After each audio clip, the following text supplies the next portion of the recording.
J'ai le trac.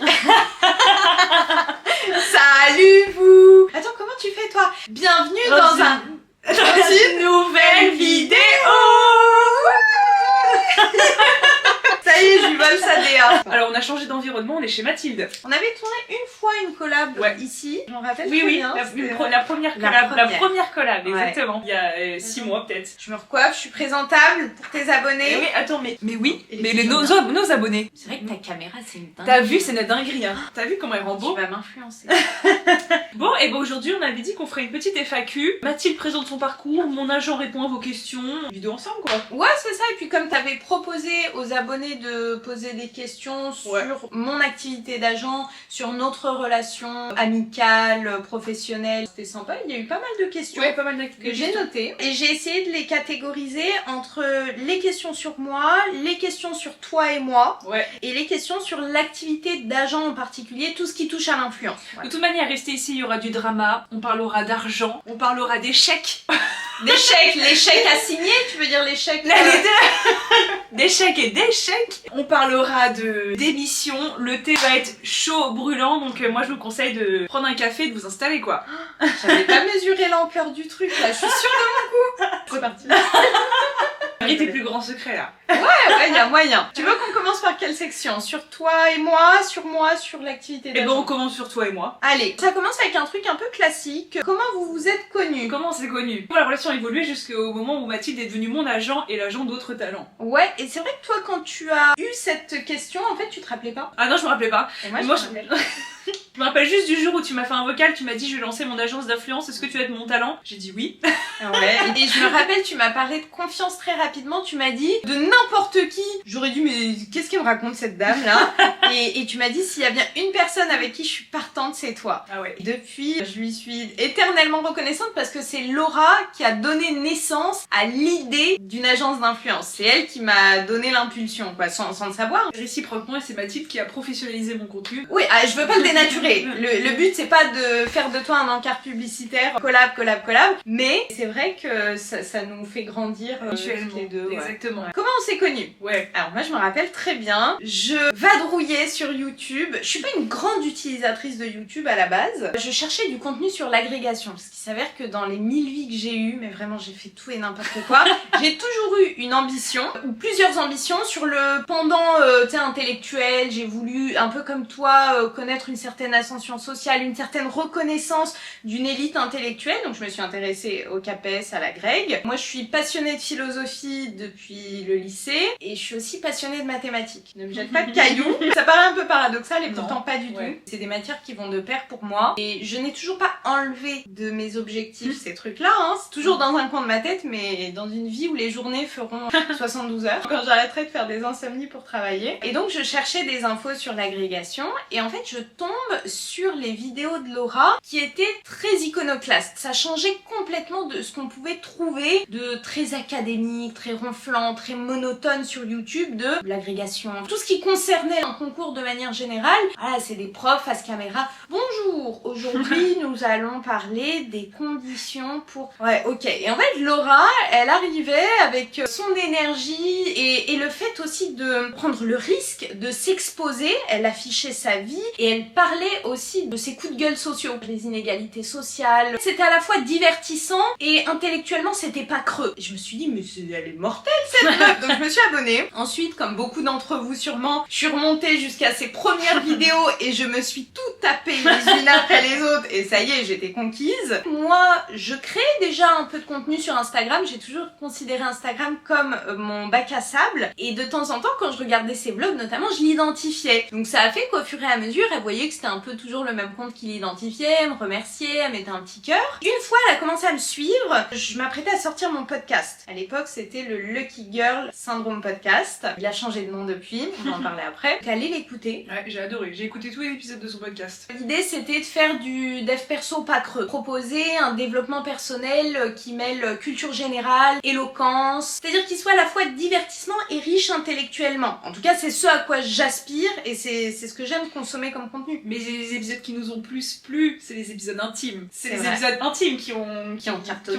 Ouais. Même si l'idée du développement personnel pas creux est hyper intéressante et peut-être ton fil conducteur, ce qui nous a fait accrocher, c'était les épisodes intimes. Ouais, bah c'est ceux qui ont le plus marché aujourd'hui. Donc il y a 2 épisodes qui ont cartonné. Anti-Saint-Valentin. En fait, c'est le seul épisode que j'ai tourné avec mon compagnon Laurent. Le seul épisode qui me donne envie d'être en couple. Ouais, oui, je comprends. Je te souhaite de tomber sur un Laurent. Hein. Vraiment. Aucun père. Un autre. Mais ouais, un gars bien. Je te souhaite de tomber sur un mec bien parce que effectivement, c'est une denrée rare. Lui-même le dit. Hein. Lui-même dit non, mais les mecs, n'ayez aucune confiance en l'homme. Voilà, j'ai trouvé le mec parfait. Je suis désolée. Il est déjà pris. Et il s'avère qu'en plus, on a 15 ans d'écart. Ah oui, mais ça t'en parles pas assez, alors que tu pourrais faire ton beurre sur internet dessus. Tu sais, les vidéos, t'as déjà vu Andy est là ou quoi que ce soit, elle a 10 ans d'écart avec son mec. Ah, je savais pas. Elle a fait des vidéos genre 10 ans d'écart avec mon mec, ça cartonne. Hein. Ok. 15 ans avec ton mec. Ouais, 15 ans. On s'est rencontrés, j'avais... Bon, je suis nulle en calcul mental, mais j'avais 22 ans et lui 38, 8, 7, et 37, c'est ça. Pour le coup, son mec fait très jeune. Oui, Enfin, son mec fait très jeune. Mais Il quand fait bien pas- même, je le prends, mon petit papy. Bah oui, c'est vrai que t'as 15 ans de temps, j'avais On oublié a cette 15 ans d'écart et donc lui, il maintenant, était il en pas a gêné 44. Alors je lui ai fait du rentre-dedans à mort, mais lui ce qui le gênait c'est plus il se relevait dans sa vie, il voulait aller de l'avant, il voulait plutôt voir les perspectives professionnelles qui s'ouvraient à lui après une longue relation en plus de son côté. Donc il s'est dit je me mets pas en couple, pas au travail, surtout pas au travail. Donc en fait je cochais toutes ces cases de red Tu flag. l'as rencontré au travail. Ouais, je lui ai fait du rentre-dedans pendant 2-3 mois. T'as forcé. Mais forceuse. T'as forcé. Vous êtes pas Mais prêts. comment on force de manière glamour? Parce que moi quand je force c'est pas glamour, tu l'as Ouais, vu? Tu l'as vu? oui, tu sais que je suis à 2 doigts de créer une chaîne YouTube Coach Love. Conseil dating. J'ai fait du forcing mais en restant toujours au-dessus. C'est-à-dire que pour moi, ça peut être un peu mal pris ce que je vais dire mais je m'en fous. C'est la femme qui est au-dessus. C'est la femme qui domine le jeu de séduction, le jeu de la relation, quand bien même elle fait mine d'être en dessous. Là, je suis pas dans une revendication féministe et tout. Là, je suis très terre à terre, d'accord? Les relations hommes-femmes, on parle pas le même langage. Je suis désolée. Je suis pas désolée.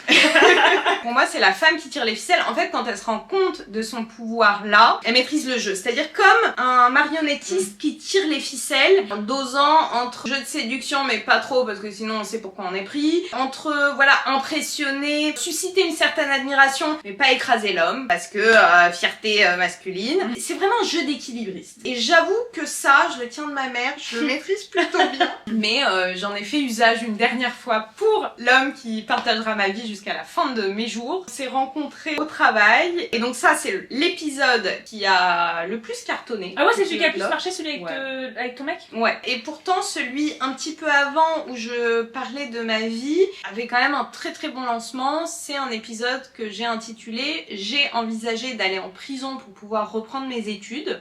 Et d'ailleurs c'est une question qui a été posée, quel est mon parcours scolaire, professionnel. Je me suis confiée dans cet épisode et ce titre n'est pas putaclic. J'ai vraiment... ouais non mais c'est vrai. T'as vraiment envisagé d'aller en prison pour finir ses études? Bah ouais, c'est-à-dire que en fait j'ai commencé à regarder les jurisprudences pénales et me dire qu'est-ce qui serait suffisamment grave pour que je ne prenne pas que du sursis et pour que je sois nourrie, logée et que je passe mes études. Allez voir l'épisode si ça vous intéresse. Le concept de méritocratie illusoire vous parle, si le fait d'avoir été désabusé par le monde scolaire, d'avoir cru en ses chances de connaître une ascension sociale, si tout ça ça vous parle et que vous avez subi une désillusion, mon épisode devrait vous plaire, devrait résonner en vous. Et moi j'étais terrifiée à l'idée de pas pouvoir retrouver les bancs de l'école, sauf qu'en fait quand t'as pas eu papa maman derrière, je veux dire financièrement, quand tu pars dans la vie avec quelques galères, des boulets aux pieds qui peuvent te descendre plus bas que terre. Je crois que c'est toi une fois tu me disais la différence entre les riches et les pauvres, c'est que les riches ils peuvent se permettre d'échouer. Ouais, nous c'est la S quand on est chaud. Ah mais nous,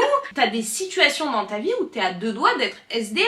Et en fait, si tu choisis mal, t'es dans la merde. Ouais. Mais tu sais, même on dit, il faut statistiquement 6 générations pour Ouais. sortir de la pauvreté. Mm. Ah ouais, tu vois, moi là, je fais la belle en mode costume et tout. Parce que j'ai pas envie de sortir le discours victimaire de voilà, je viens de là et j'ai galéré. Mais j'ai galéré. T'as vraiment galéré. Et ça, je pense que c'est un élément qui nous lie et qui fait aussi qu'on a la même rage. Bon, il n'y a pas exactement des mêmes milieux sociologiques. Non, c'est clair. On Ah, a- quoique, parents commerçants. On a tous les deux des parents commerçants. Toi, immigration. Ouais, c'est ça. Moi, grosse précarité, alcoolisme, violence. Et je pense que c'est quand tu viens des milieux comme ça où tes parents ils ont connu la S. Ça te fait forge. penser Ouais. d'une certaine façon et surtout, ça te fait avoir une certaine affinité avec des gens qui ont vécu des choses similaires. Pourtant, objectivement, de manière très opportuniste, il faudrait fréquenter tout sauf ces gens-là pour aller mieux, c'est-à-dire se faire un carnet d'adresses avec des gens qui ont eu des privilèges et une cuillère en argent dans la bouche. Ouais. Mais en fait, tu réalises que tu te prends d'affection pour des gens qui sont écorchés dans la vie. Moi, j'avoue que je le remarque. Ouais. Je remarque quand quelqu'un est trop lisse, ah, j'ai du mal.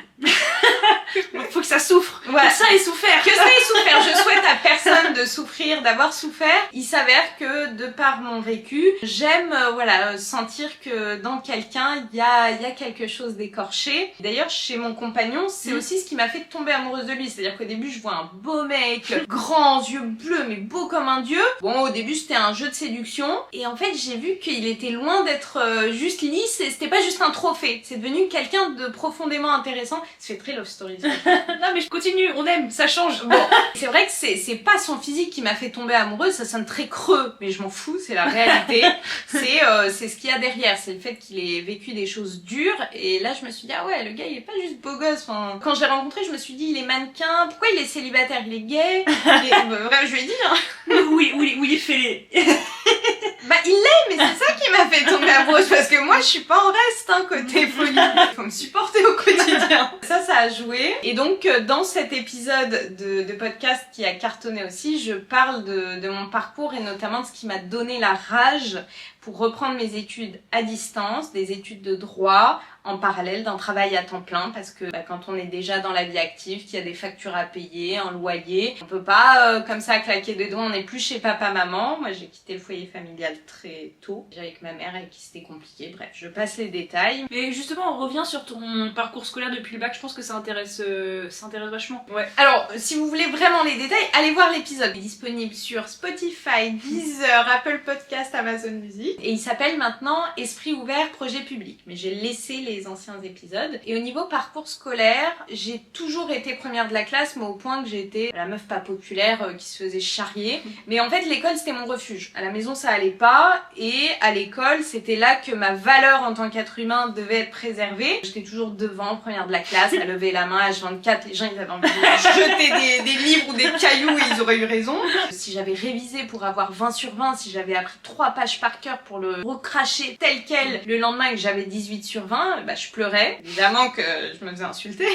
Moi voilà, j'avais révisé pour avoir 20, donc avoir en dessous était en échec. Et ça a duré jusqu'au bac. En terminale, on m'a dit, ah, est-ce que tu ferais une prépa? J'ai dit, c'est quoi prépa? T'as fait une hypocagne comme moi? Ouais. Ah, on a fait toutes les deux une hypocagne. Moi j'ai fait une BL. Ah, hypocagne BL, hypocagne AL. Voilà, Ouais. c'est-à-dire que moi j'ai fait prépa littéraire et dans cette prépa littéraire que j'ai faite, il y a en plus le programme de maths des prépas scientifiques et en plus économie et sociologie et j'avais option géographie. J'ai kiffé. Alors que histoire géo au lycée, c'est pas trop mon truc mais je révisais pour réviser. Et donc j'ai fait une prépa, je suis arrivée là-bas, c'était une prépa prestigieuse en plus, une des C'est deux la Canal premières de France. C'était la Canal. Ah, t'as la canne à la sauce, putain. Exactement, et c'était l'année où la Canal avait dépassé Henri IV Excellent. au niveau classement national aux ENS. Putain, c'est incroyable. Ah, c'est incroyable, mais moi je suis arrivée, on avait encore plus la pression de la part des profs qu'en temps normal. Déjà quand t'arrives en prépa, t'as 2-3 mois le temps de l'été pour te dire waouh, c'est quoi qui va m'arriver, là dans C'est quoi clair. je vais être aspirée. Intellectuellement, je le referai 1000 fois parce que c'est un exercice intellectuel monstrueux. Jamais dans ta vie t'es autant stimulé, je pense. Je suis d'accord. Mais par contre, humainement, ça a été dur. En fait, je me suis retrouvée avec tous les fils et filles d'eux de France. La canal, c'est prestigieux. Hein. Ah ouais, et en fait c'est un autre délire, c'est-à-dire que pourtant je veux dire je m'habillais correctement, j'agissais je crois correctement, mais j'avais l'impression que sur mon front il y avait écrit pauvre ou tu vois déchet de la société, enfin je me sentais ostracisée, peut-être que c'est mon comportement qui m'a ostracisée, je sais pas. Est-ce que c'est moi qui inconsciemment me suis mise de côté? En tout cas, j'ai ressenti une profonde solitude, ça m'a fait mal et donc je me suis réorientée. L'objectif c'était, ah bah comme je suis allée en prépa, je peux demander un truc prestigieux autre que prépa, je serais acceptée partout, surtout la Canal. J'ai demandé une double licence droit-géographie à Paris 1, Panthéon-Sorbonne. Droit, je connaissais pas, géographie, j'avais eu l'option, j'ai dit vas-y, je balance ça. Et en fait, j'ai eu un coup de cœur avec le droit. Sauf qu'entre-temps, je me suis mise en couple avec un mec violent qui m'a frappée pendant quasiment 3 ans. J'ai abandonné mes études en cours de route, j'avais un logement étudiant, je l'ai perdu. Comme quoi, tomber sur un mec, ça peut détruire ta vie, quoi. Enfin, détruire ta vie, en tout cas, détruire un passage de vie, quoi. Ah, c'est clair, et surtout que c'est quand même depuis l'adolescence, j'ai toujours été grande gueule, je me suis toujours affirmée. Je sais que c'est un peu délicat de dire ça, mais je suis contente à mon échelle que ça me soit arrivé parce que ça m'a fait me remettre en question sur on se dit ah mais c'est forcément une femme fragile à qui ça arrive, elle a pas de courage. Bah non, ça arrive pas qu'aux autres et moi j'avais d'autant plus une grande gueule que en fait je me laissais pas faire et en fait je me prenais d'autant plus de coups et je me faisais d'autant plus arracher les cheveux, j'ai des souvenirs de poignées de cheveux, des bouts de verre brisés. Je me rappelle d'une nuit où j'ai couru en nuisette dans la neige jusqu'au commissariat au fin fond du 77. Il y a un passant qui baladait son chien en pleine nuit. En fait il était gêné, genre il y a une meuf à moitié à poil dans la rue, est-ce que je vais l'aider ou pas? Et en fait j'ai senti que par sa gêne il voulait vraiment m'aider, donc il m'a proposé sa veste, il m'a accompagnée jusqu'au commissariat et c'était la fois de trop et donc j'ai fait en sorte de m'enfuir les semaines qui ont suivi. Je me suis relevée doucement, j'ai retrouvé un job contractuel dans la fonction publique, j'ai rencontré mon nouveau mec Laurent et ça fait 7 ans qu'on est ensemble bientôt. T'avais quel poste dans la fonction publique avant? Ce que j'avais trouvé à l'époque là où je l'ai rencontré, c'était un truc de catégorie C, un petit truc, voilà. Ah ouais, mais c'était sympa. C'est ouf là ce passage avec ce mec du démon là, c'est plus que démon là.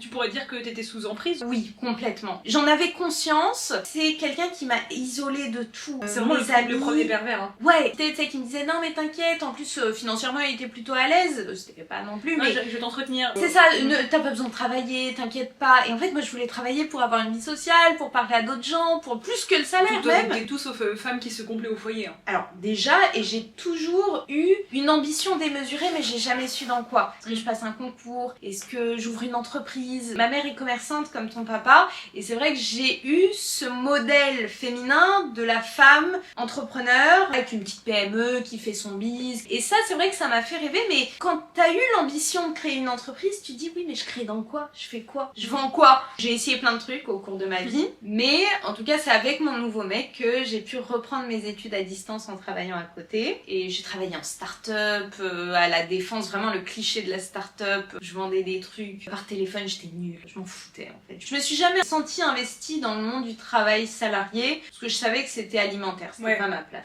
Mais en fait là du coup, ce que tu es en train de nous dire, c'est que tu te retrouves avec un bac, en pleine nature, sans personne pour t'aider vraiment financièrement, obligé de te démerder avec des jobs alimentaires. Alors ça va que t'as trouvé un truc fonction publique, qui est un peu le moins pire dans ce qu'il y a d'alimentaire, c'est les jobs catégorie C, fonction publique, mais t'étais retrouvé que rien quoi. J'ai été serveuse aussi, j'ai été secrétaire en cabinet de finance, j'ai fait du ménage, j'ai vraiment tout fait. Et j'ai même une anecdote là-dessus. En fait, depuis le début, j'ai toujours fait des faux CV. C'est-à-dire qu'en fait, t'arrives sur le marché du travail, on te demande de l'expérience. Tu sais que moi, si je devais retrouver un travail, je ferais un faux CV. Hein. Bah oui. Parce qu'en fait, c'est complètement lunaire. Et puis, ils vérifient pas pour la grande majorité, même si avec l'IA, je pense qu'il y a des choses qui vont changer, faut se méfier. Ouais, mais en fait, trouver un travail, c'est une question de survie. Quand tu pars d'un pied où déjà de base t'es défavorisé, bah à un moment, faut rattraper la marche, quoi. C'est ça. C'est-à-dire que si tu tires pas un peu la couette à ton avantage en frôlant ce qui est éthiquement acceptable, en fait, tu t'en sors jamais. Tu restes cantonné à ta naissance. Parce que la naissance a décidé pour toi, comme sous l'Ancien Régime. C'est plus le travail qui paye. Avant, en 10 ans, tu doublais ton salaire il y a 30 ans. Aujourd'hui, il faut 80 ans pour doubler son salaire. Statistiquement. Et puis maintenant, pour devenir propriétaire, on n'en parle même pas. Non, c'est ça. Avant, en moyenne, la génération de nos parents, grands-parents, entre les deux, accédait à la propriété entre 23 et 29 ans, il me semble. On serait déjà propriétaire, peut-être. Ouais, peut-être, voilà, c'est ça. En fait, aujourd'hui, j'en parle même pas. Puis j'avoue que même vis-à-vis de ça, vis-à-vis du contrat social qu'on nous avait énoncé avant et qui n'est plus valable parce qu'il n'y a plus de pouvoir d'achat et tout, si tu es à la tâche dans un monde salarial qui nous exploite sans nous donner en retour, bah en fait, je n'ai jamais considéré ça comme du travail. Enfin, c'était alimentaire. alimentaire et c'est pas là-dedans que j'allais finir ou que je voulais finir, peut-être que je me fais des films. Et surtout, le pire, ce qui était le plus douloureux, c'est que je me disais, moi là, celle qu'on disait, ah, elle est première de la classe, elle est excellente, elle est intelligente, bla bla bla. Ouais, mais j'ai rien fait de ma vie, j'avais 23, 24 ans, j'avais le bac, c'est tout. Pourtant ça c'est très très très douloureux. Ah, ça devait être archi douloureux. Je le ressens à degré minime avec le concours, tu vois, mais en fait pas tant que ça parce que je fais le même métier que les seconds concours. Et ouais, j'imagine que ça doit être vraiment un sentiment d'échec qui doit être dur à vivre. Ah ouais, bah au point que j'ai envisagé la prison. Est-ce que toi ça te l'a fait de voir des anciennes connaissances, que ce soit sur LinkedIn ou sur Facebook, et te dire ah ouais la personne elle a avancé et on voit qu'en fait ils ont fait double master ou je sais pas quoi, ils ont fait une carrière internationale ou alors ils sont devenus agrégés et tu dis ah ouais putain moi je suis là en train de galérer là. Bah, les gens que j'ai vu réussir les concours rapidement etc ils viennent 90% de milieux favorisés donc c'est toujours bien de voir le point d'arrivée mais sans le point de départ.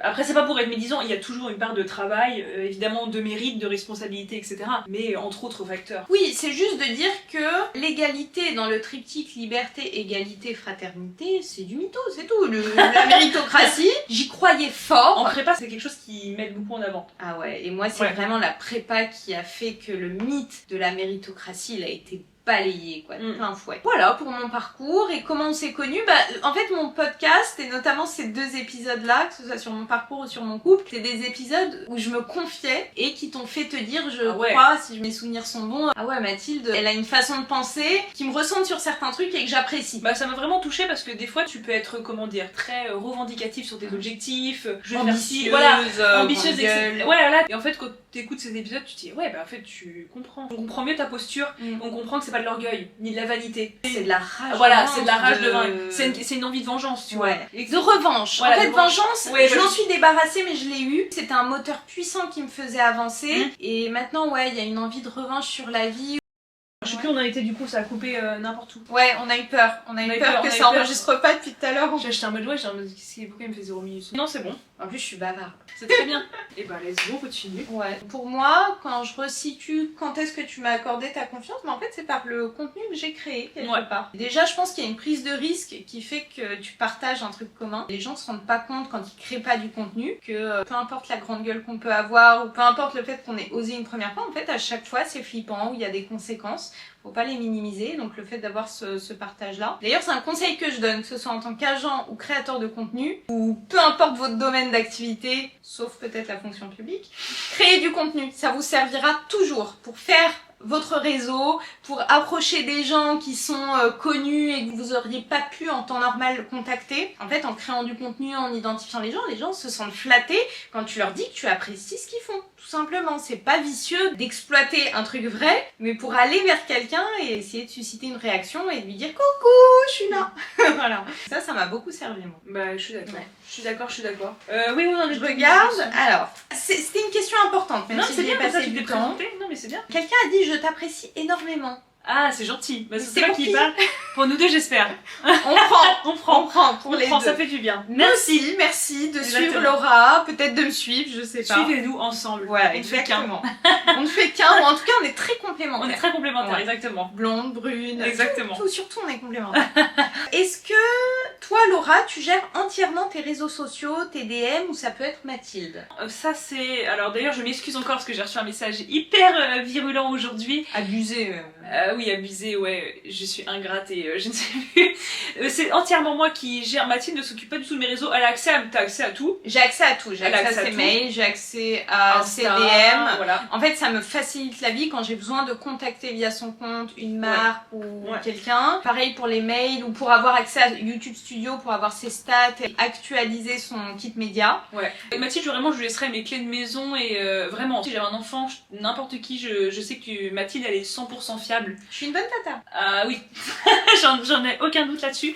Elle est 100% fiable, donc je lui laisse tout. Si tu prends mes DM, c'est juste pour écrire aux marques. Oui, sinon c'est toujours moi, et même sur la création de contenu on avait essayé à un moment de brainstormer, mais en fait quand tu fais du vlog et que tu touches vraiment à l'intime, Alors déjà ça, et même je réalise que peu importe la niche du créateur de contenu, avec tous les talents que je représente, en fait le métier d'agent, il touche à tout, sauf à la création de contenu du talent. Il peut éventuellement conseiller, et encore, est-ce que c'est le meilleur qui conseille? Je n'en suis pas sûre. Tu peux mettre en place, tu peux trouver un auteur, un calendrier, trouver des contacts et tout, mais en fait il y a personne qui sait mieux ce que vous savez faire et ce que votre audience plaît que vous-même en fait. Parce que même des fois Mathilde me suggère des titres et tout, et moi je sais que ça plaira pas à mon audience, et même si tu vois, si mon audience je dois mettre 40 fois le titre CAPES pour que ça marche, même si c'est relou qu'on voit 40 fois le titre CAPES, ben je sais que c'est ce qui va générer du clic ou le mot date, même si un point de vue extérieur peut être bénéfique, je suis pas sûre que sur la création de contenu ça t'arrive souvent parfois de mixer quelque chose que je vais te dire, et je te dis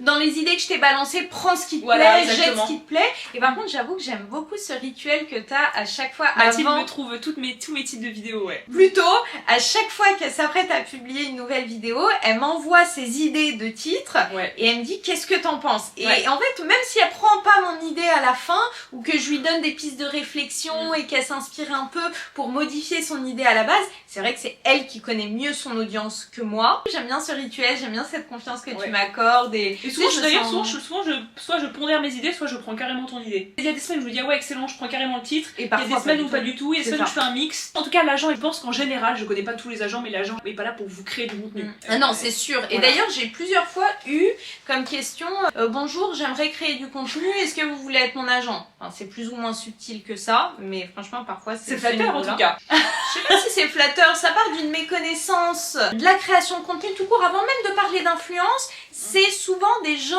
qui sont encore à des années-lumière de passer toutes les étapes, tous les blocages psychologiques pour aller mettre sa tronche là, comme nous on se tape le ridicule, pour aller mettre sa tronche sur les réseaux sociaux et assumer ce qui va comme vague derrière de harcèlement, de critiques, enfin tout le négatif. Il n'y a pas que du négatif. Non, il n'y a pas que du négatif, mais c'est lourd d'être sur les réseaux sociaux. Et quand vous voyez, vous dites oui, tout le monde est sur les réseaux, mais non, regardez votre cercle d'amis, regardez combien de personnes vous connaissez et vraiment sur les réseaux, c'est-à-dire publie, allez peut-être pas quotidiennement, mais en tout cas hebdomadairement, du contenu. Qui est-ce que vous connaissez dans votre cercle proche qui va publier au moins une vidéo par semaine, même si c'est un réel? Je sais que je suis quasiment la seule, c'est-à-dire qu'à part les talents que j'ai connus dans le cadre de mon activité d'agence, mais je sais que moi je suis l'ovni, quoi. Les gens qui me connaissent dans la vie et après ils voient que je crée du contenu, ils sont là à se dire mais qu'est-ce qu'elle fait Mathilde? C'est ça, en fait c'est pas la norme de créer du contenu. Oui, il y a de plus en plus de gens, ça c'est vrai. C'est vrai que maintenant même toutes les entreprises elles ont un compte Insta, ils font des trucs et machin, ça c'est vrai, mais c'est pas la norme de créer un contenu qui plus est intime, qui touche votre personne. Oui, parce que encore une fois, je prends l'exemple de mes talents, mais tous ne font pas du lifestyle, c'est-à-dire à partager de sa vie, de son quotidien dans son contenu. Il y en a, ils sont nichés sur un domaine. Et je pense que ça peut être intéressant du coup. Quel type de domaine t'as dans tes talents? Qu'est-ce que tu touches comme domaine? La cuisine, et en plus dans une niche, dans cette niche-là. C'est quoi la niche dans cette niche? C'est les recettes anciennes. C'est une historienne culinaire. Franchement, je pourrais tellement utiliser de qualificatifs pour décrire son contenu. J'aime beaucoup ce qu'elle fait d'ailleurs sur la DA, sur le côté esthétique, c'est très rose, très fleuri. J'avais regardé rose et blanc, non, c'est un peu... C'est tout ce que t'aimerais bien. Bon, c'est vrai que toi t'es pas... Les recettes anciennes, tu vas me faire un bourguignon. T'es pas trop cuisine, je sais, mais c'est beau à voir en fait. C'est très beau à voir. J'ai aussi 2 champions du monde d'éloquence, sachant qu'ils font des contenus radicalement différents. Il y en a une qui s'est spécialisée dans le développement personnel à jour de la science, c'est-à-dire qu'elle veut faire un dev perso fiable. Moi je la suis, j'aime beaucoup son contenu. Ça change de ce qu'on peut entendre là de creux dans le dev perso. Et elle s'appuie sur des recherches scientifiques, sur des enquêtes, ou voilà, sur des articles de Harvard, de Stanford ou des grandes universités. Et l'autre, il va inciter à la prise de parole en public et à l'esprit critique. Il prend jamais position sur l'échiquier politique, même si on ressent bien ses sensibilités. Il met en avant comment avoir l'esprit critique et comment le travailler, et en utilisant notre arme la plus forte, c'est-à-dire notre parole. Le logos, les élèves. Les ogos, les enfants. Révisez. Tu sais, avec le doigt là, comme l'armée américaine, la fameuse affiche de propagande pour inciter à s'enrôler dans l'armée. Donc j'ai ça, une rédactrice en chef d'un média de chanteurs oubliés. Donc vraiment c'est hyper niché et moi qui suis fan de variété française, j'ai adoré son compte. Et c'est vrai qu'au début elle s'affichait pas, on a essayé de faire en sorte qu'elle mette sa voix off sur des images d'archives, puis qu'elle s'affiche face caméra. Mais encore une fois c'est le créateur de contenu qui sait mieux que l'agent ce qui est bon pour son compte, pour son audience. Et ce qu'il est en mesure de faire aussi. Déjà, alors créer du contenu sur un sujet précis, ça demande d'être archi calé parce qu'il faut voir le nombre de critiques et de gens qui s'imaginent être meilleurs que toi dans ton domaine, tu vois, et ça demande beaucoup de travail aussi. Et vendre son intimité, j'en parle même pas. Hein. C'est vraiment tout sauf dénué de conséquences. Hein. En fait, les gens croient que tu te jettes en pâture, ce qui est un peu le cas, mais ils se croient tout permis. En fait, ils oublient qu'il y a des lois. C'est tout. Non, mais c'est pas important, c'est un détail. Voilà. Et d'ailleurs, j'ai fait une vidéo à ce sujet quand t'as subi une vague de harcèlement et c'est une vidéo qui se veut comme un kit de survie anti-haters en tant qu'agent d'influenceur. Survivre face aux haters. Je crois que je l'ai appelé comme ça. Et il y a aussi dans mes talents Théo, que vous connaissez sûrement parce que c'est une rockstar. Mais elle a des talents à 300-400 000 abonnés, elle a pas le temps elle. Hein. Je vous le dis. Ça dépend, il y a de tout, mais c'est pas le nombre d'abonnés qui présume de la facilité à trouver des collaborations. Sachez-le. Ouais, alors revenons sur Théo, puis après du coup on parlera de... Alors Théo, c'est quelqu'un qui a créé un compte Instagram et même sur TikTok à plus de 300 000 abonnés. Il partageait du contenu en anglais, puis en français, à destination des touristes, sur Paris, sur la culture parisienne, sur les restaurants. Il était fou d'influenceurs. Pendant un moment, il garde encore des choses de cet ordre-là. Il se fait inviter dans des restaurants très sympathiques, ça donne envie de noter des adresses. Mais sa passion profonde, c'est le cinéma. D'ailleurs, j'aime beaucoup parce que moi, s'il y a bien un domaine dans lequel ma culture G, elle est pathétique, c'est le cinéma. Mais ça, c'est socialement genré. Hein. Je trouve que les gens qui sont quand même fans de ciné, en général, c'est toujours des gens qui viennent de milieux privilégiés. Ouais, mais regarde Théo. Oui, c'est vrai. Tu vois. Oui, ça. Alors, il a conscience des codes de ce milieu qui est... Il faut y aller à pas feutrer. Voilà, avec des gants de velours. Mais c'est passionnant et donc il a créé un nouveau compte Instagram en parlant de cette passion-là de manière très nichée. Et en 1 mois, 2 mois, il a réussi à atteindre les 10 000 abonnés. Je crois qu'il a 11 000. Il y a des gens qui sont vraiment doués pour créer du contenu. Ils sont réguliers, ils font des formats qui marchent, ils ont toujours des idées.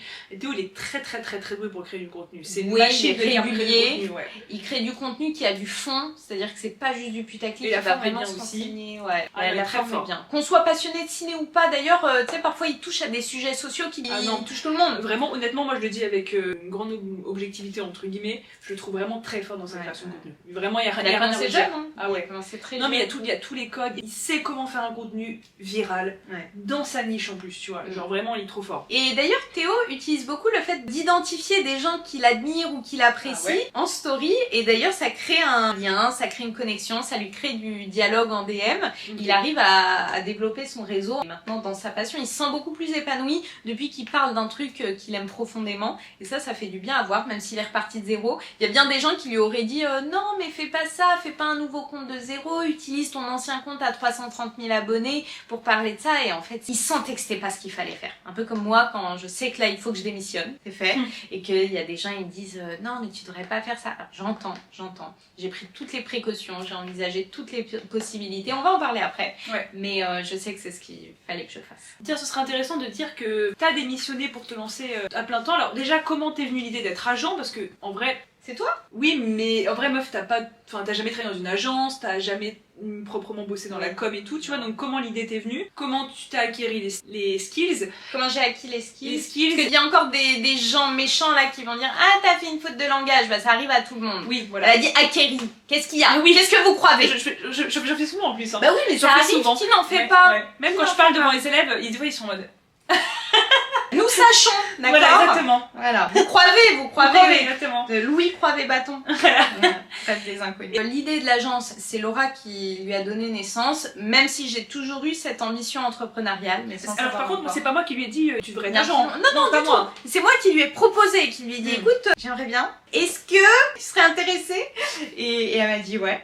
Et donc on a commencé, on a appris à se connaître, à travailler ensemble. Ah mais comment t'as su? Parce que moi, tu vois, typiquement, en fait, je me réveille pas un matin en me disant oh, je suis être agent, je sais même pas ce qu'il faut faire pour être agent, tu vois. Comment tu t'es dit je sais ce qu'il faut faire Bah là pour le coup c'est le fait d'aimer créer du contenu. J'ai toujours aimé ça depuis que j'utilise Instagram. Je sentais que dans l'ère du temps, il y a une ère économique de l'influence, la créateur économique. En gros, si je prenais pas ce tournant-là, peut-être que j'allais attendre 20 ans, 30 ans pour avoir une autre opportunité. Je sais que là, les agences d'influence, ça va fleurir comme des champignons. Il y a déjà des poids lourds dans le domaine qui monopolisent le marché, mais il y a encore moyen de faire son beurre, de faire sa place, de gagner sa légitimité. Et moi, en ayant une conception de l'agence d'influence où je veux partager du contenu, je veux partager mes coulisses, mes échecs, mes réussites, je veux partager tout ça et donc je veux prendre le risque de créer du contenu tout en étant agent, donc faire créateur de contenu et agent de créateur de contenu. Je pense vraiment que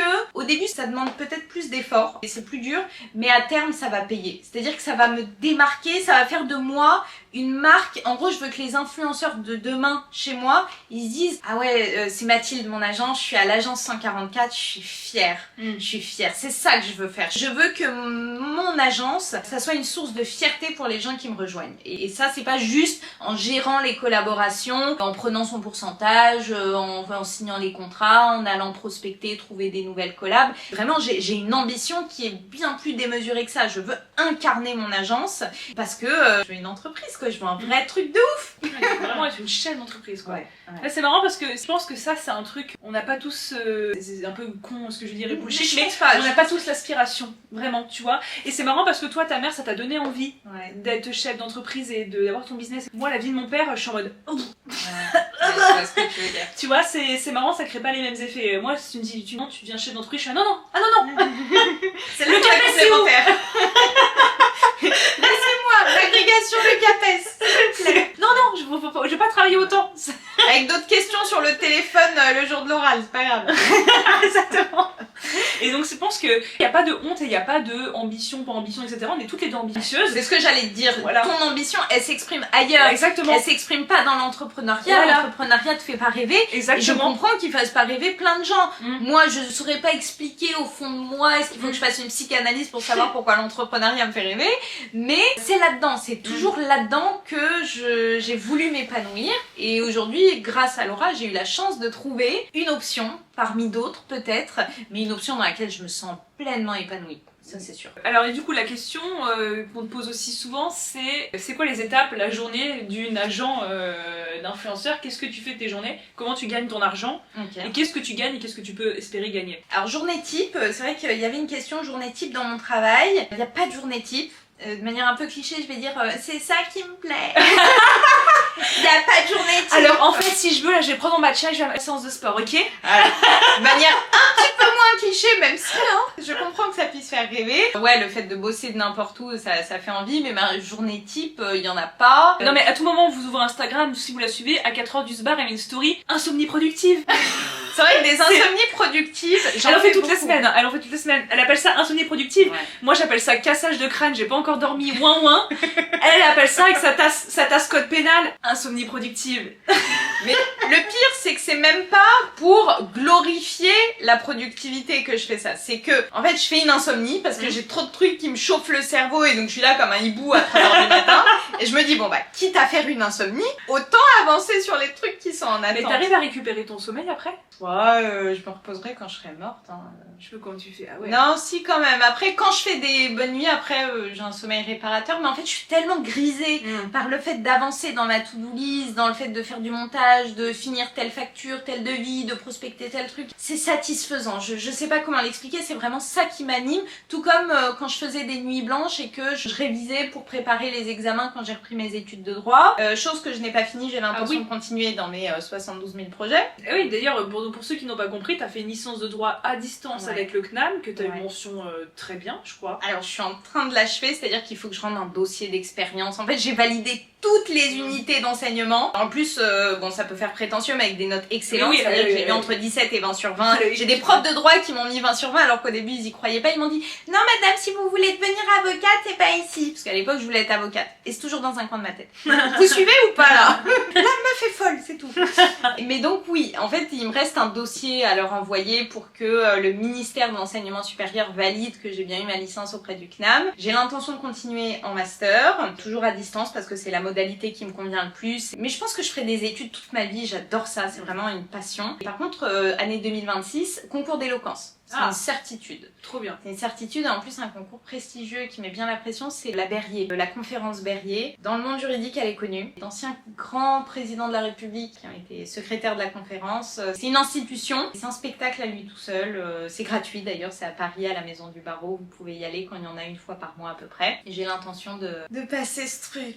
Bref, donc voilà, 1000 projets. Journée type de Mathilde. La journée type, en fait, il n'y en a pas, c'est-à-dire que je prends ma to-do list, j'essaye tâche après tâche d'épurer le truc, mais il y a toujours des trucs qui se rajoutent. C'est vraiment le bazar. Je vais gagner en organisation. Pour l'instant... Déjà très organisée, hein. Ah non, pas tant que ça, je te jure que non. Laurent, il voit à quel point je suis pas organisée. Ah ouais? Ouais. Lui qui est hyper militaire, là, ouais, je sais pas comment il fait.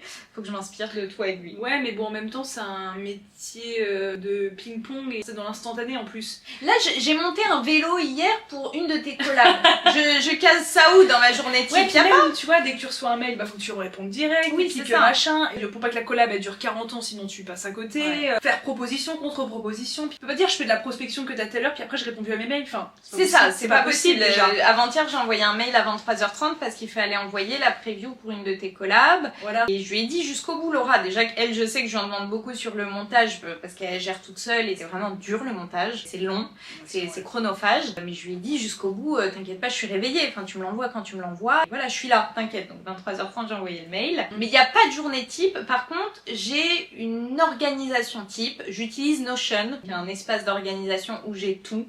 Tous mes documents, mes factures clients, les devis, les contrats, les briefs de contenu, les contrats avec mes talents, les contrats avec les clients, j'ai tout, c'est ma base de données. C'est aussi ma to-do list, c'est là que j'ai tous mes repères. C'est là aussi que j'ai, comment dire, un point d'entrée avec le travail du talent quand il utilise le Notion. Il y en a qui l'utilisent moins, mais je le comprends. C'est-à-dire que moi, je laisse la liberté à chacun d'en faire ce qu'il veut. Mais moi, voilà, c'est mon outil de travail. Il y a tout dessus. Il faut que j'ai tout accessible sur mon téléphone et ou sur mon Mac, sur mon ordinateur, peu importe où je suis. Parce qu'il y a plein de choses qui se font dans l'urgence, mine de rien, pour moi. Après, comme je dis à chacun de mes talents, mon but, c'est de vous faciliter la vie, pas de vous la rendre plus difficile. Encore faut-il assurer pour ça, et je prétends pas encore bien le faire, mais je fais mon maximum, et j'ai vocation à être la meilleure agente de créateur de contenu de Paname, et pourtant je sais qu'il y a de très bonnes agences. Voilà, je dis ça pour placer la barre. Il faut viser la lune pour retomber dans les étoiles. Absolument. Voilà. Et alors, quelles sont les principales missions? Qu'est-ce que tu fais? Prospection, donc aller chercher des collaborations potentielles, aller trouver des marques, des entreprises qui pourraient se dire ah oui, vous êtes agent de Laura, donc tu sais, ils vont voir son Instagram, son YouTube, ah ouais, si elle pouvait parler de notre marque, ce serait sympa. Après moi, le but c'est pas de lui proposer du Temu ou du Shein, c'est de lui proposer soit des collabs culturels, tu vois, par exemple plateforme de langue, j'aime beaucoup proposer ça. Ça c'est vraiment intéressant. T'as prospecté le vélo, tu me l'as trouvé en prospection. Oui, mais tu m'avais demandé... Ah oui, j'ai demandé est-ce que tu peux me trouver une trotte ou un vélo. Elle a dit attends, n'achète rien. Oui, je t'ai dit n'achète rien. N'achète rien. Elle a eu bien raison parce qu'elle a trouvé le plus beau vélo du monde. Mais donc en fait, t'as deux possibilités. Soit le talent reçoit un mail et il me le transfère et je le gère. Et une proposition de collab, soit toi tu vas chercher les collabs. Exactement. Et en fait, c'est dur de savoir où taper juste. Ouais. J'affine, j'apprends. Tu commences à faire un bon réseau là. Ouais, quand même, mine de rien. Et puis il y a des types d'interlocuteurs que je veux développer. Par exemple, je veux parler d'autant plus à des musées, à des organismes publics où culturellement c'est intéressant de faire des collaborations avec eux. Le but n'est pas de prôner de la surconsommation tous les 4 matins. Bon, là, les ongles, moi j'en consomme, j'en utilise et c'était Noël. Mais le but c'est quand même de te proposer des trucs qui font sens, qui valorisent ton contenu, qui le rabaissent pas. Ouais. Et pareil pour mes autres talents, mais c'est dur, hein. C'est-à-dire qu'on peut avoir des valeurs éthiques comme ça, donc les affirmer haut et fort, mais après dans les faits, quand t'as un contrat à tant d'euros et que tu dis ah oui j'ai telle valeur, mais est-ce que j'impose à mon talent de refuser la collab? Est-ce que moi je refuse les sous alors que je suis en train de monter une agence et qu'il faut que j'atteigne la rentabilité pour survivre? J'ai démissionné, hein, je vous rappelle. Et t'as pas le chômage? J'ai pas le chômage, sans filet, ouais. Ouais, donc il y a de la prospection, il y a une grosse partie juridique et pour ça la corde à mon arc juridique est très utile, que ce soit avec vous pour faire les contrats, que ce soit pour lire les contrats que m'envoient les clients ou moi pour établir un contrat. C'est-à-dire que je me sens suffisamment, alors aguerrie, c'est peut-être un peu prétentieux, mais quand même j'ai de bonnes bases, plus que la moyenne des gens, parce que le droit c'est abstrait, quand on n'a pas fait de droit. Je me sens suffisamment forte pour commencer mon aventure entrepreneuriale avec mes bases juridiques. Après, je sais que je vais apprendre, je vais faire des erreurs. Donc, prospection, partie juridique contractuelle, droit des entreprises, échange de mails, ping-pong, c'est-à-dire gestion commerciale en fait en cours de route. La gestion commerciale, Ouais. en fait, moi comment je le vis, comment on travaille toutes les deux, moi j'ai quasiment rien à faire, c'est faux. Je publie toutes les semaines des vidéos pour qu'il puisse y avoir insertion de collab à un moment. On me paye pas pour la collab, on me paye pour l'audience. Tu vends de la visibilité, Voilà, c'est-à-dire la que visibilité. tout le travail que tu as abattu depuis, ça fait combien de temps? 3 ans que tu fais des vidéos? Ouais, ça va bientôt faire 3 ans. C'est ouais. ça que tu vends, c'est pas Ouais. une vidéo Non. où tu vends 2 à 5 minutes de machin.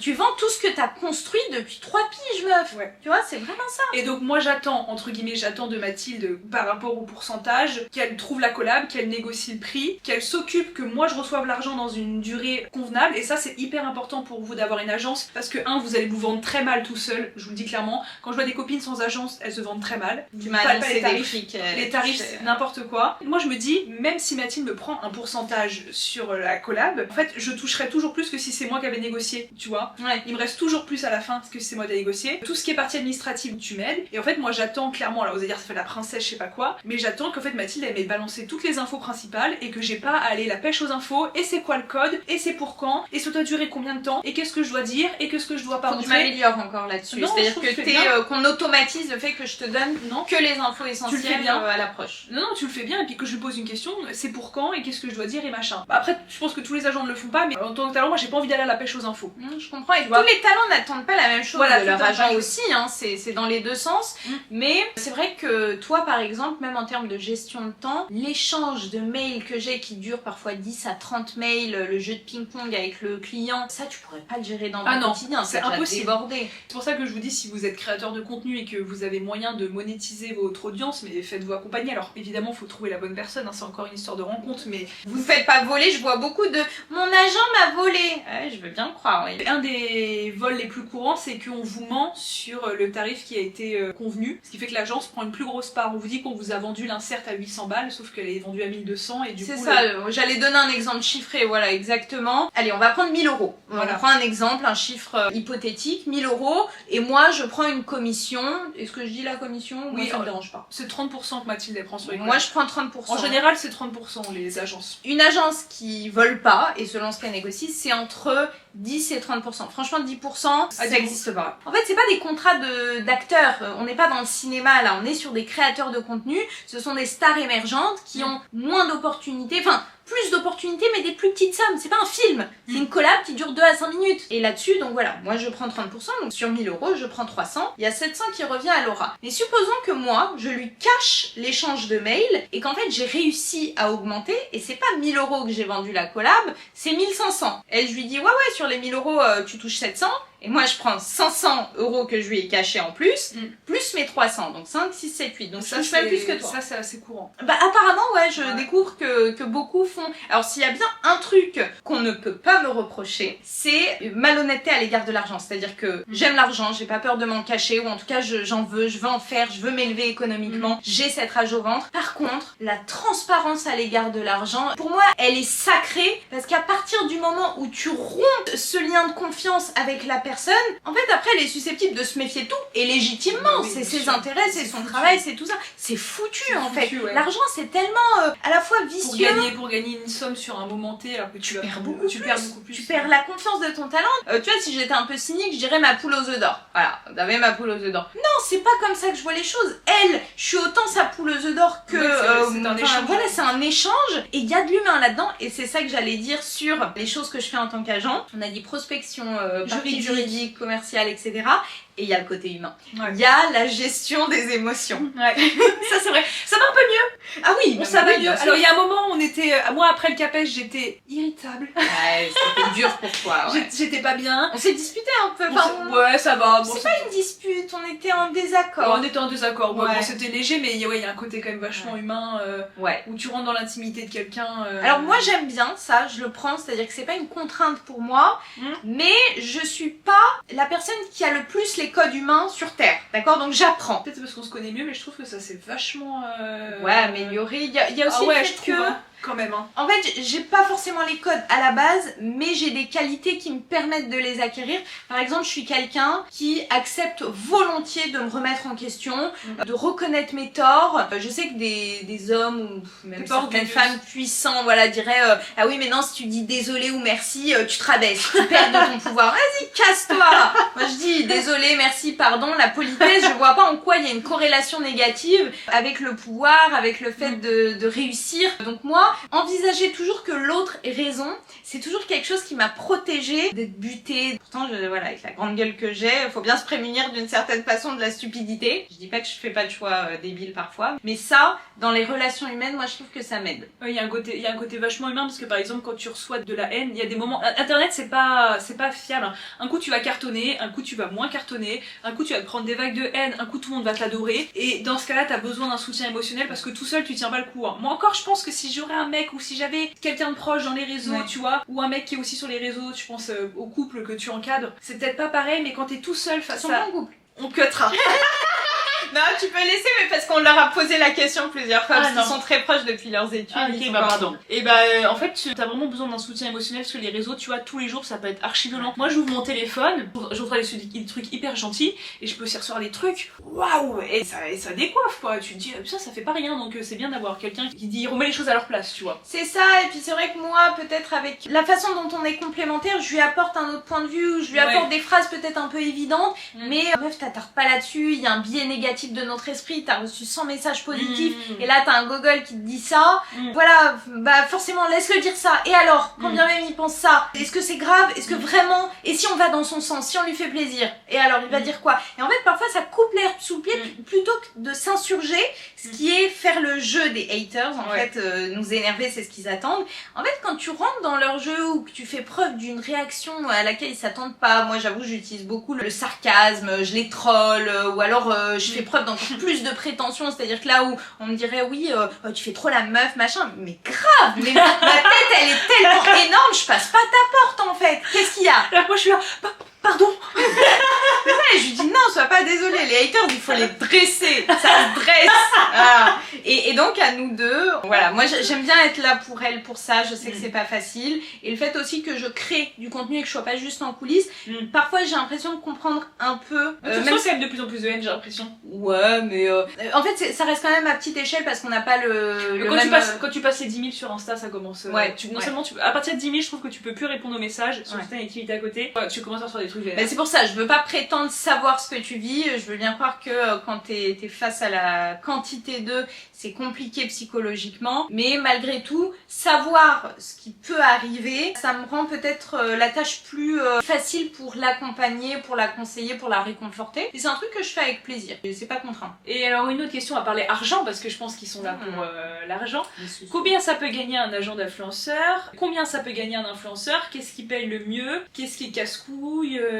En gros, si quelqu'un veut un jour faire des réseaux, où il doit se nicher? Ah, il se niche dans ce qu'il aime et ce qui marche, c'est-à-dire qu'il faut toujours trouver. Si on parle argent, j'en ai pas fait un secret, je prends 30% sur les collaborations. La plus grosse collaboration que j'ai négociée à ce jour, elle s'élève à plus de 3 000 €. Combien peut gagner un agent? J'ai envie de vous dire, il n'y a pas de plafond de verre, c'est-à-dire que c'est à moi de faire développer ma structure. C'est pas comme le salariat où on dit tous les mois tu vas toucher ça et tu peux toucher un peu plus, tu fais des heures sup si elles sont payées. Bah là en fait c'est moi, je dois multiplier les contrats. Mais au bout d'un moment je suis limitée par le temps imparti dans ma journée. Et vous avez bien vu, j'ai plein de projets en tête et j'ai la création de contenu à côté. Et je pense que ça va servir mon agence, mais encore faut-il mettre la machine en route. Là je touche pas encore un SMIC de manière régulière tous les mois. Mais là en étant investie à temps plein pour mes talents, si j'arrive de manière régulière, ponctuelle à trouver à chacun de mes talents une collaboration, et ben en fait à terme je vais pouvoir créer un revenu régulier.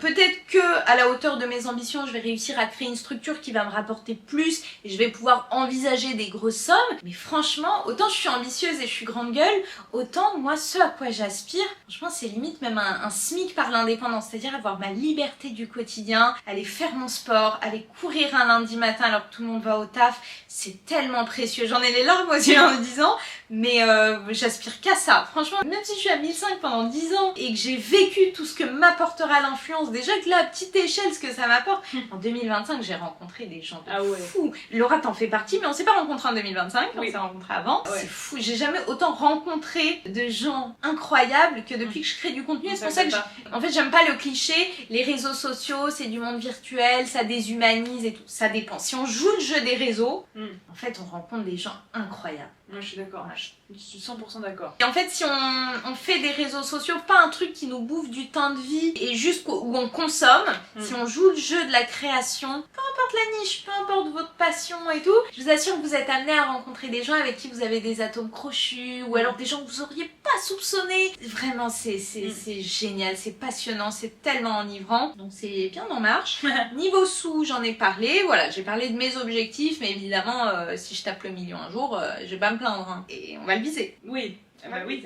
Road to 1 million, c'est Jade Duras. Alors c'est Jade Duras et moi il y a aussi un créateur de contenu que j'aime beaucoup qui est un chef d'entreprise Théo qui a machin 6 millions, il a 6 millions de chiffre d'affaires par an maintenant, voire plus. Théo Lyon et d'ailleurs il crée du contenu philosophique sur l'entrepreneuriat. Okay. En fait il veut pas faire de dev perso parce que il dit le dev perso c'est superficiel, ça te prend les idées, ça pose des vérités absolues, là où la philo t'incite à questionner et il est parti chercher Bergson par exemple pour parler de la flamme entrepreneuriale, c'est-à-dire ce qui au début te donne l'impulsion. L'expérience entrepreneuriale elle est très personnelle. Qu'est-ce qui fait que tu vas développer cette activité? Voilà, il y a des questions auxquelles on peut pas répondre, mais la philosophie elle t'aide dans tout. Voilà, ça prêche des convaincus. Et c'est vrai que Théo Lyon avait un podcast qui s'appelait Road to 1 Million et Jade Duras aussi, entrepreneur, créatrice de contenu, j'aime beaucoup. Trop bien. Quelles sont les étapes d'une collab de A à Z? On va en parler, mais vas-y. Alors les étapes d'une collab de A à Z, donc soit je reçois un mail, soit Mathilde a prospecté. La collab répond avec une proposition. Pas tout de suite une proposition. D'abord, elle demande des stats souvent. Ouais, d'accord, telle créatrice. Est-ce qu'elle a un kit média? Donc moi j'ai réalisé un kit média pour Laura. Ouais, elle cherche les stats, etc. et tout. Toi tu essaies de me vendre au mieux.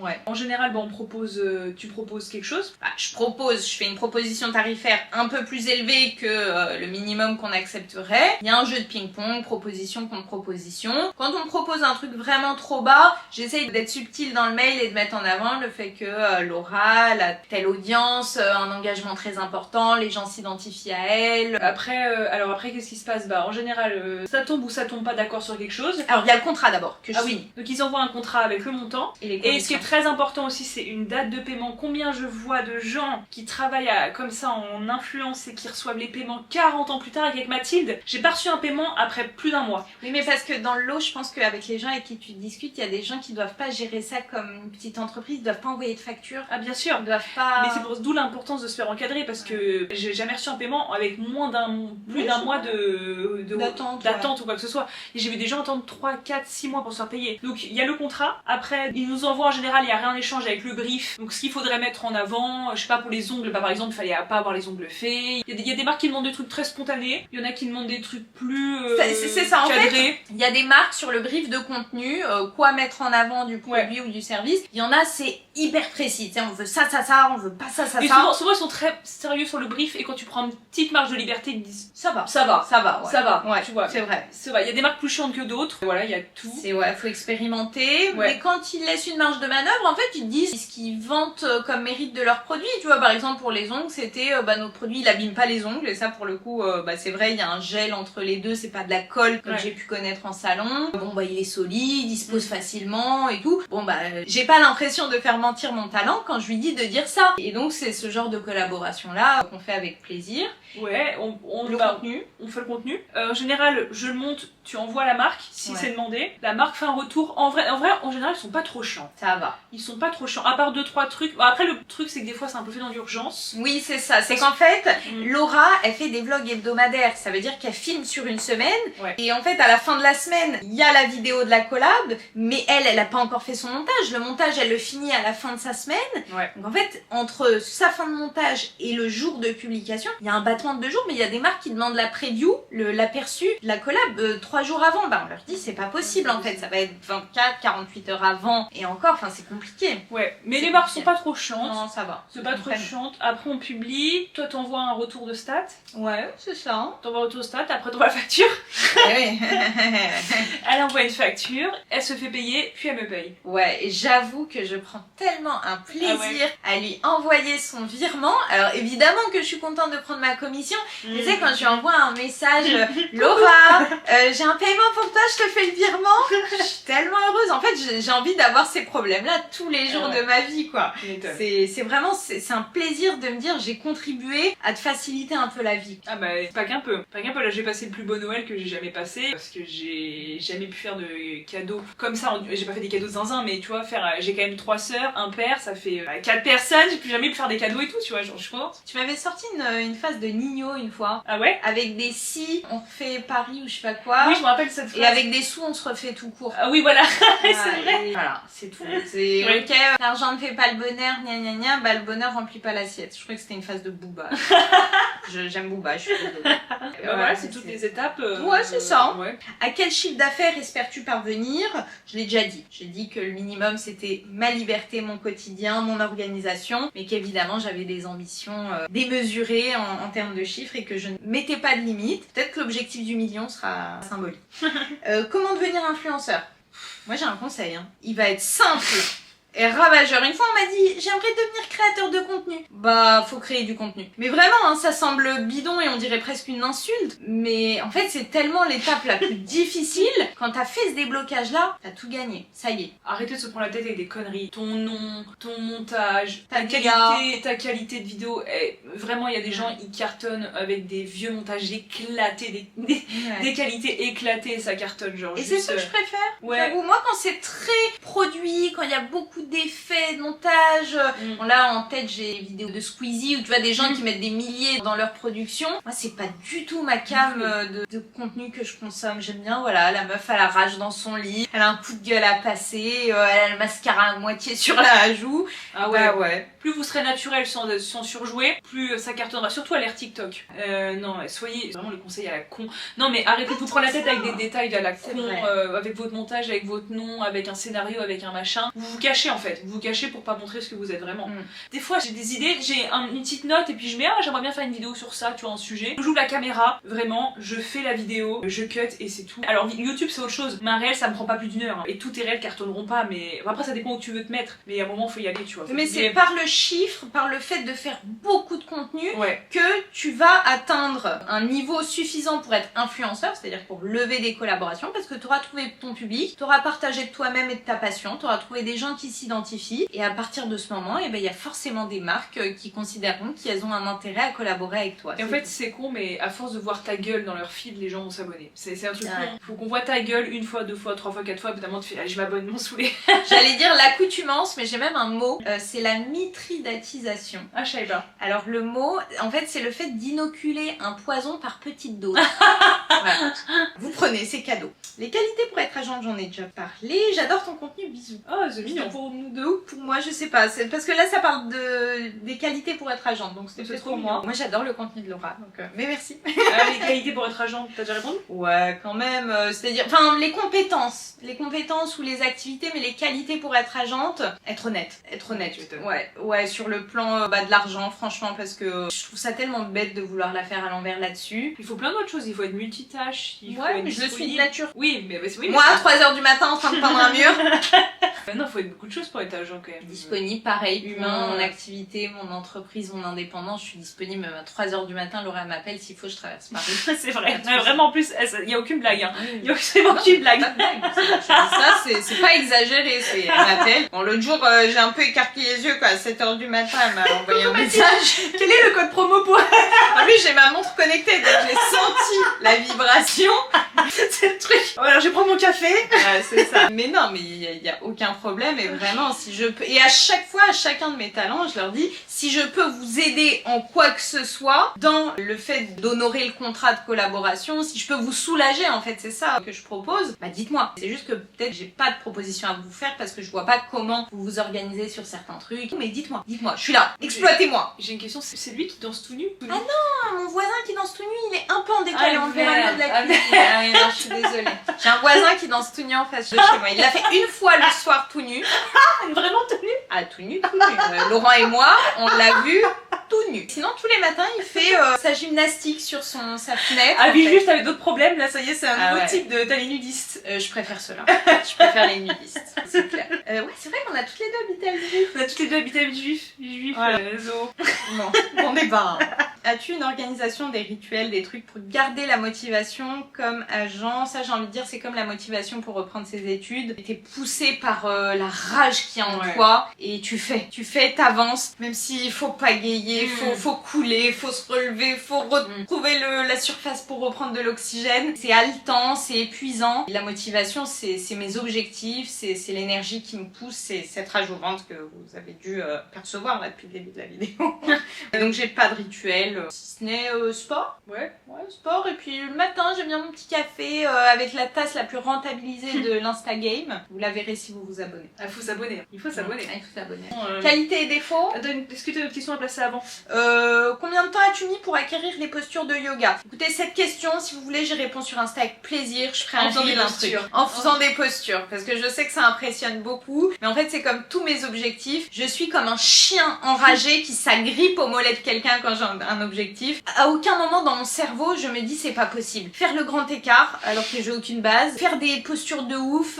Avoir une licence de droit alors que je travaille à temps plein à côté. Faire le million. Enfin, vraiment, j'y crois. Je crois en moi. Astronaute, c'est un peu tard. Le CAPES, j'y crois. L'agrégation, j'y crois. Je n'ai aucun doute en mes capacités. Certains peuvent prendre ça pour de la prétention. Moi, c'est juste que, je sais pas, j'ai l'impression d'être toute puissante. Ouais, je comprends. C'est tout. C'est vraiment mentalement, là ça sonne dev perso, mais c'est vraiment mentalement que j'ai l'impression de débloquer des trucs et que ça fait que ça se réalise. Bon, maintenant c'est le moment embrouille que vous attendez tous. Ah. Qualité, défaut. J'ai chaud. Qualité, défaut.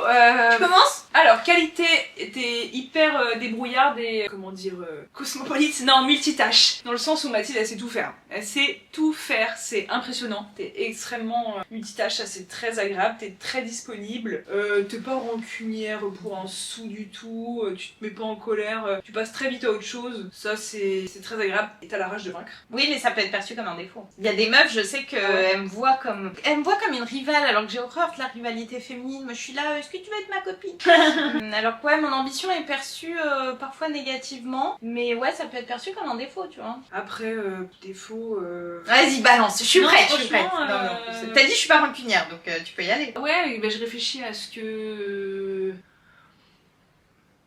Vas-y, non, vas-y, mais vraiment. non, en vrai, c'est dur de trouver des défauts de quelqu'un. Je sais pas, moi je te disais humainement ou peut-être tu sais en tant que copine, c'est-à-dire dans une relation amicale en parallèle ou en même temps enchevêtrée dans notre relation professionnelle, peut-être que je suis pas l'amie idéale. Moi j'ai jamais eu d'amis, meilleure amie, j'ai des amis de longue date et j'ai appris à m'améliorer, mais j'étais plutôt très isolée, très seule dans ma tête, j'étais timide quand j'étais jeune. Ah ouais? Ouais, on dirait pas. Hein. Mais donc j'ai pas les codes en tant qu'amie et c'est vrai que parfois humainement je suis très cynique, donc j'ai peur de faire mal. En fait parfois je suis cash ou j'essaye de gratter, mais moi c'est pour provoquer l'élan de motivation et tout, mais parfois peut-être que j'appuie là où ça fait mal et ça c'est, je sais pas, parfois je te fais une remarque et j'essaye d'y mettre les formes. Au fond je me dis est-ce que vraiment fallait dire ça ou est-ce que ça l'a fait culpabiliser, tu vois, je sais pas. Je sais pas non plus honnêtement. Ouais, peut-être que... Tu vois par exemple je pense aux haters ou je pense je sais pas au sport, je sais pas. Des trucs où j'ai pu te dire mais non mais vraiment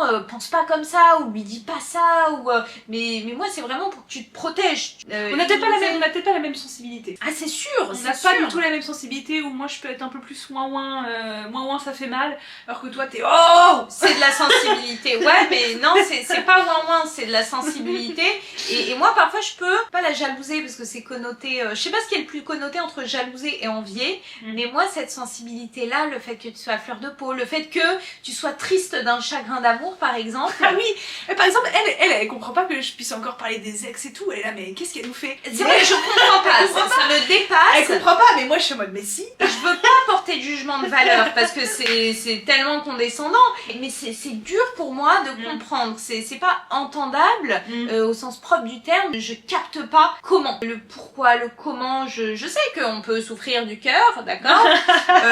J'ai lu des livres, hein. Bon, j'ai un cœur, les derrière là. Mais j'ai lu des livres, j'ai vu des films où ça parle d'amour, là, des trucs comme ça. Et je dis ça alors que je suis la plus amoureuse du monde, mais bah, pareil en couple, je suis pas forcément forcément l'amoureuse idéale. Je suis pas romantique par exemple. Je suis pas quelqu'un de romantique, bien que certains contenus que je crée puissent laisser penser le contraire. Mais le romantique dans le couple, c'est mon chéri. Et pareil en amitié, je suis pas celle qui donne dans le sentiment, alors même que ça peut me faire envie. Mais je sais pas, j'ai pas eu la case. On n'a pas eu tout la même chose. Par exemple, moi, vous avez jamais retrouvé Mathilde en train de chouiner sur internet. Moi, ça arrive. Oui, mais moi c'est des coups de gueule. Moi je suis là en train de m'énerver, donc est-ce que c'est mieux? Tu vois? Et moi ça m'a touchée dans tes vidéos quand j'ai commencé à te suivre, de voir que tu peux être triste, tu peux être heureuse, comme moi tu t'émerveilles du fait de vivre à Paris. Tu vois plein de trucs, cet ascenseur émotionnel. Ouais, c'est vrai que je peux parfois envier Laura, de me dire, tu vois, cette douleur au cœur là, j'aimerais la ressentir un peu, j'aimerais me sentir un peu plus vivante, tu vois. Mais j'aime aussi ma stabilité émotionnelle et amoureuse, mais je suis plus cynique, je suis plus dure. Bon, la vie a fait que, mais toi aussi t'as pas été épargnée, donc chacune a son vécu, et on est très complémentaires encore une fois, y compris là-dessus. Et sur les qualités et les défauts de Laura, alors, on va commencer par les défauts. Vous voyez, je suis brute, quoi. C'est pas les défauts, c'est très bien. C'est très bien. T'as raison, faut faire dans ce sens-là. Laura, oui, je pense que tu gagnerais oui, c'est bien à être plus affirmée dans les décisions que t'as prises. En fait, parfois je suis surprise, je me dis la meuf elle est hyper courageuse, elle prend des décisions de ouf, elle crée du contenu, elle s'expose, elle se met en danger, elle révise un concours, se fait 3 fois, elle partage le fait qu'elle a échoué et qu'elle en veut encore, et en plus elle se prend une rafale de haters là-dessus, et malgré tout, dès qu'elle a un petit commentaire de haters et tout, elle vacille comme ça autant émotionnellement, en fait je capte pas, je me dis oh Laura, non, et donc c'est pas influencé ou influençable, c'est cette sensibilité, en même temps je l'envie aussi pour l'émotion que ça procure, donc c'est un peu paradoxal ce que je dis, et ouais, je t'admire sur ta régularité, t'es d'une régularité exemplaire, tu me sidères, je suis admirative, vraiment. Bon, t'as d'autres qualités, mais je crois que la batterie là elle commence à... La batterie est très on est bon là, on est bon. Ou si vous avez d'autres questions, n'hésitez pas. Ce serait bien que vous suiviez Mathilde et moi. Bah avec plaisir, moi en plus nos aventures. Il y a du contenu régulier qui arrive sur YouTube, sur mon podcast. En fait, ça y est, maintenant je suis à temps plein sur mon agence et ma création de contenu. Et les chakras sont libérés. Exactement. Et donc, n'hésitez pas à lâcher un petit commentaire. Et puis, on vous remercie pour cette écoute. Merci beaucoup, Laura. Voilà. Bon, nous, on a des collabs à faire, on vous laisse. Allez, ça y est, on va bosser. Ciao.